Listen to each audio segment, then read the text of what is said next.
અમદાવાદ શહેરના દક્ષિણ ઝોનમાં હાલ ગેરકાયદેસર બાંધકામોનો રાફડો ફાટ્યો હોય તેવી પરિસ્થિતિ જોવા મળી રહી છે। ત્યારે લાંભા વોર્ડમાં આવેલ મોતીપુરા ચોકડી રોડ પર કોમલ ફેક્ટરીની સામે ગોકુલનગરમાં પ્લોટ નંબર 100 ઉપર હાલ કોઈપણ પ્રકારની પરવાનગી વગર 2 માળનું ગેરકાયદેસર બાંધકામ ઊભું કરવામાં આવી રહ્યું છે।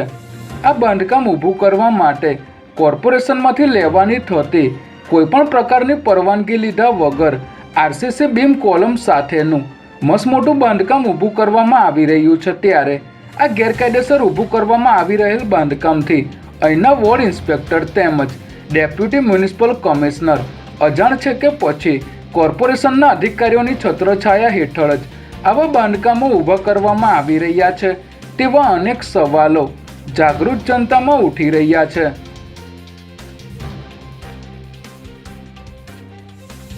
સ્ક્રીન પર દેખાઈ રહેલું આ બાંધકામ રાતોરાત ઊભું કરવામાં આવી રહ્યું છે, જેની સામે કોર્પોરેશન તંત્ર ગાઢ નિંદ્રામાં હોય તેવું જણાઈ રહ્યું છે। શહેરમાં ઊભા થઈ રહેલા આવા ગેરકાયદેસર બાંધકામો સામે કોઈ કાર્યવાહી કરવાને બદલે અને તાત્કાલિક અસરથી આવા બાંધકામો ડિમોલિશ કરવાને બદલે કોર્પોરેશન તંત્ર દ્વારા મસમોટા ભ્રષ્ટાચાર આચરી આવા ગેરકાયદેસર બાંધકામોને છૂટો દોર આપવામાં આવી રહ્યો છે।